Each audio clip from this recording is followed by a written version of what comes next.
प्यारे बच्चों नमस्कार। मैं देवेश कुमार। आज हम बात करने वाले हैं क्लास 12 फिजिक्स में काफ़ी इंपॉर्टेंट टॉपिक एक समान बाह्य वैद्युत क्षेत्र में रखे वैद्युत द्विध्रुव पर लगने वाले बलयों के आघूर्ण के व्यंजक के बारे में।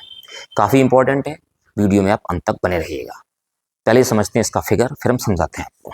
देखिएगा, एक समान बाह्य वैद्युत क्षेत्र में रखे, तो पहले बनाते हैं फिगर हम इसका।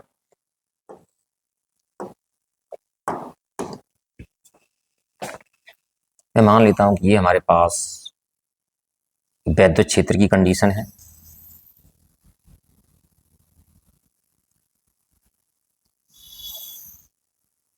ये रहा हमारे पास एक वैद्युत क्षेत्र, और इसमें क्या रखा हुआ है, एक वैद्युत द्विध्रुव रखा हुआ है। तो वैद्युत द्विध्रुव के लिए हम मानते हैं कि ये कंडीशन रही वैद्युत द्विध्रुव की।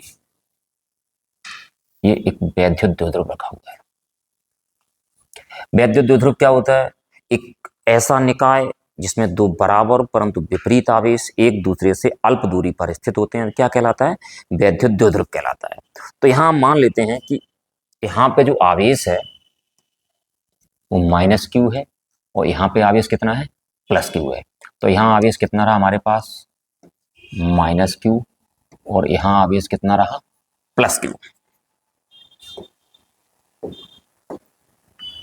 और इनके बीच की जो दूरी है वो हमारे पास है 2L, और वैद्युत द्विध्रुव का नाम दे दिया गया AB। इसका नाम क्या है यहाँ पे?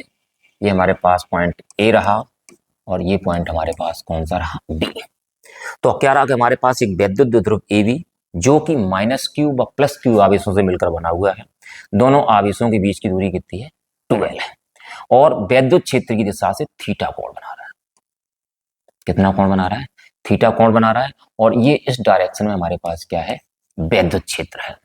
तो वैद्युत द्विध्रुव आघूर्ण होगा, उसकी डायरेक्शन किधर होगी? उसकी डायरेक्शन होगी माइनस क्यू से प्लस क्यू की ओर, इसकी अक्ष पर। तो ये डायरेक्शन रहेगी हमारे पास वैद्युत द्विध्रुव आघूर्ण P की।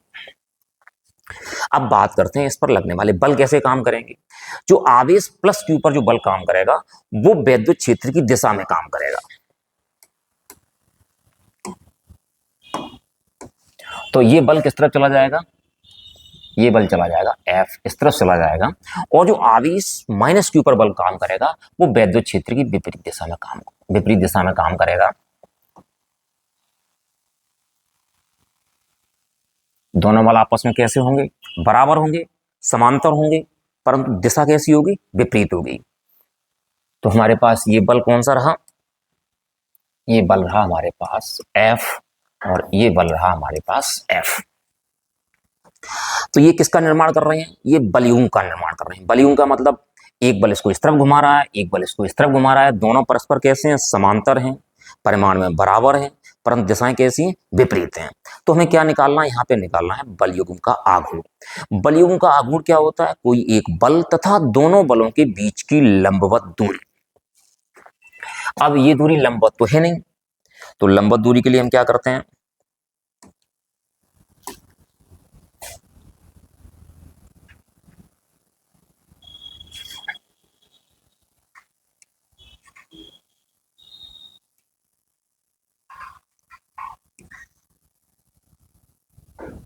यहां तक ये लंबवत दूरी रहेगी, और इसको हमने नाम दे दिया सी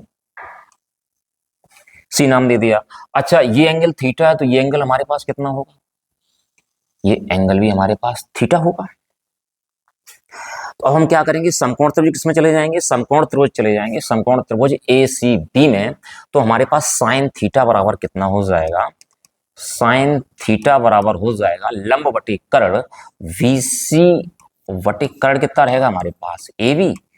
तो VC बराबर कितना हो जाएगा? VC बराबर हो जाएगा AB साइन थीटा, और AB की वैल्यू हमारे पास कितनी है? 2L है। तो VC बराबर हमारे पास हो जाएगा 2L साइन थीटा। तो ये डिस्टेंस हमारे पास कितनी रही? ये रही 2L साइन थीटा, यहां तक पॉइंट C तक। चलो अब देखते हैं इसको। इसमें क्या लिखेंगे? इसमें लिखेंगे कि माना एक वैद्युत द्विध्रुव AB जो कि माइनस क्यू व प्लस क्यू आवेशों से मिलकर बना हुआ है। दोनों आवेशों के बीच की दूरी 2L है, तथा वैद्युत द्विध्रुव वैद्युत क्षेत्र की दिशा से थीटा कोण पर रखा हुआ है। चलो देखते हैं इसको। प्रत्यानयन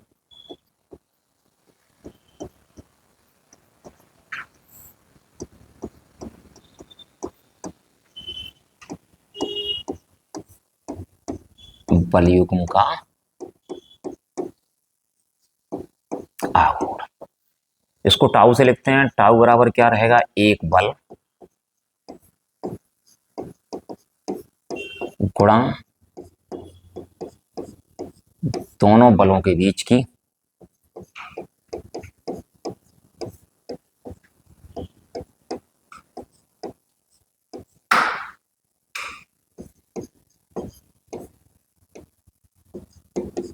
लंबवत दूरी। तो इधर हमारे पास क्या रहेगा, टाउ, एक बल हमारे पास F, और बीच की लंबवत दूरी क्या रहेगी, VC। हमने इसको इक्वेशन नंबर दे दिया फर्स्ट। अब हम आ जाएंगे समकोण त्रिभुज ACB में।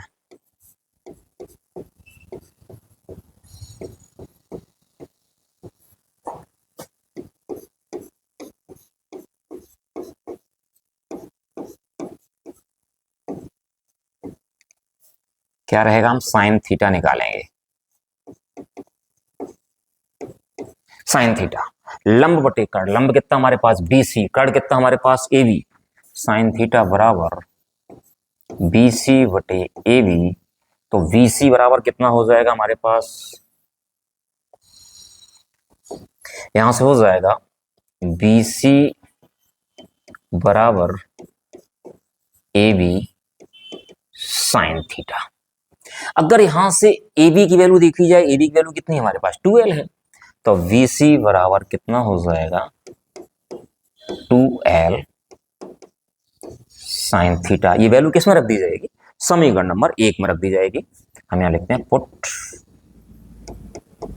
इनटू इक्वेशन फर्स्ट में रख दीजिए। तो tau is equal to F into 2L sine theta. अब बात आती है F की। हमने क्या पढ़ा है, E इज इक्वल टू पढ़ा है F अपॉन Q0। Q0 मतलब Q। तो E इज इक्वल टू हमारे पास क्या पढ़ा हमने पढ़ा है E is equal to F upon Q। तो F बराबर कितना हो जाएगा, F बराबर हो जाएगा QE। तो F के स्थान कितना रख दिया जाएगा, QE रख दिया जाएगा। तो यहां लिखते हैं बट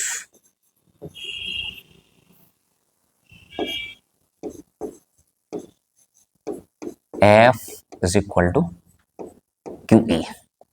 जैसे हम F के स्थान पे QE रखेंगे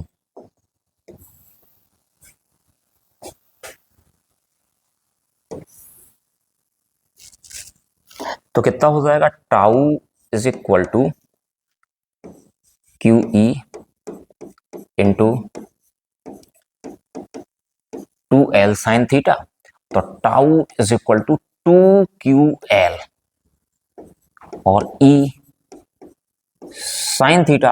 वट जो वैद्युत द्विध्रुव आघूर्ण होता है वो क्या होता है, 2QL के इक्वल होता है। तो 2QL किसके बराबर हो जाएगा, वैद्युत द्विध्रुव आघूर्ण P के बराबर हो जाएगा। तो tau is equal to PE sine theta.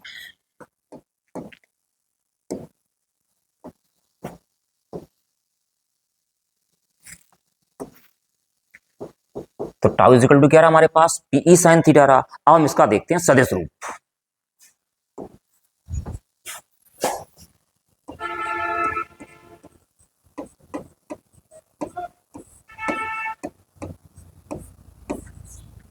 Tau is equal to vector P cross vector E, क्योंकि A क्रॉस B बराबर क्या होता है हमारे पास, AB साइन थीटा होता है।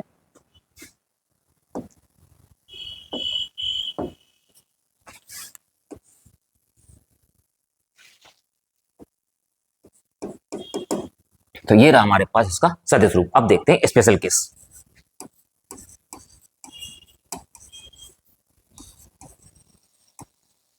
स्पेशल केस पहला, यदि वैद्युत द्विध्रुव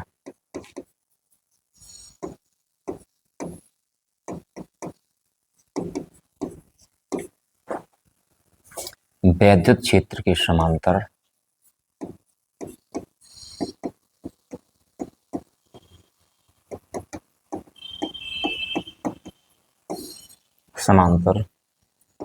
तथा वैद्युत क्षेत्र की दिशा में है।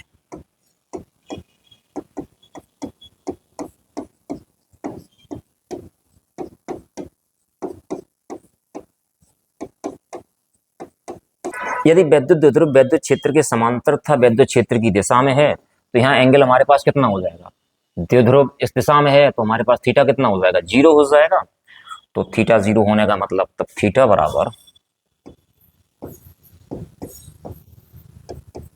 बराबर जीरो और टाउ बराबर क्या होता है, पीई साइन थीटा, टाउ बराबर पीई साइन 0, और साइन 0 की वैल्यू कितनी होती है, 0 होती है। तो टाउ बराबर कितना हो गया, 0 हो गया। कंडीशन ये है यदि वैद्युत द्विध्रुव वैद्युत क्षेत्र के समांतर है और वैद्युत क्षेत्र की दिशा में है तो उस पर लगने वाला प्रत्यानयन बलयों का आघूर्ण कितना होगा, 0 होगा।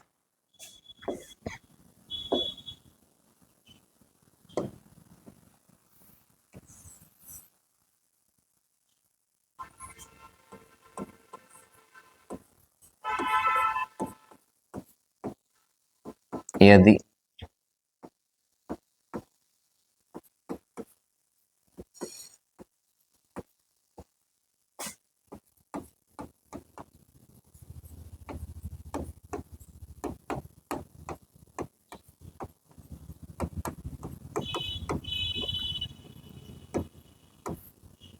वैद्युत द्विध्रुव वैद्युत क्षेत्र की लंबवत है, जब लंबवत होगा तो थीटा कितना हो जाएगा, थीटा हो जाएगा 90। तो टाउ बराबर क्या होता है, पीई साइन थीटा। लेकिन साइन में अधिकतम वैल्यू कितनी होती है, 1 होती है। वो किसकी होती है, साइन 90 की होती है। तो सीधी सी बात है यहाँ पर टाउ क्या होगा, टाउ मैक्सिमम हो जाएगा। तो tau maximum is equal to PE sine 90, और साइन 90 की वैल्यू कितनी होती है, 1 होती है। तो टाउ मैक्सिमम बराबर कितना हो जाएगा, पीई हो जाएगा, यदि वैद्युत द्विध्रुव वैद्युत क्षेत्र के कैसे है, लंबवत है।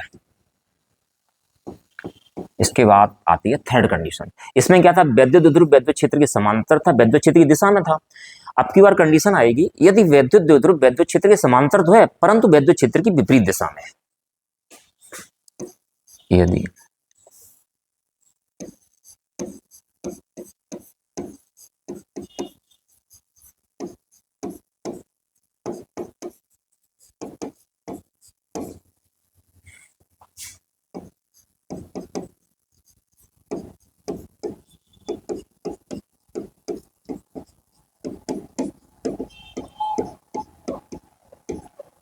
कि समांतर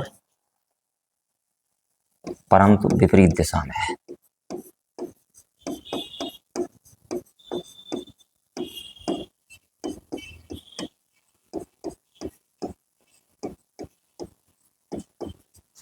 तब थीटा कितना हो जाएगा, विपरीत दिशा में होगा, थीटा 180 हो जाएगा।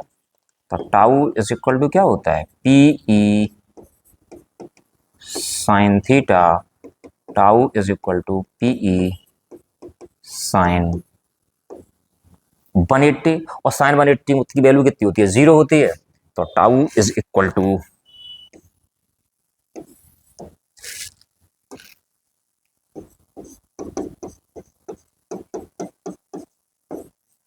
Tau is equal to 0। यहाँ पे भी प्रत्यानयन बलयों का आघूर्ण 0 आएगा, यहाँ पे भी 0 आता है। लेकिन अंतर क्या होता है, जब एंगल 0 होता है तो स्थायी संतुलन की स्थिति होती है। किसकी स्थिति होती है, स्थायी संतुलन की। और जी हमारे पास स्थिति कैसी होती है, जी हमारे पास अस्थायी स्थिति होती है। तो आज के वीडियो में इतना ही, फिर आपको मिलते हैं नई वीडियो में एक नए टॉपिक के साथ। उम्मीद है कि आप लोगों की टॉपिक समझ में आ गया होगा। यदि ये टॉपिक आपकी समझ में आ गया हो तो आप चैनल को सब्सक्राइब कर दें, वीडियो को लाइक कर दें, साथियों के साथ शेयर कर दें। धन्यवाद।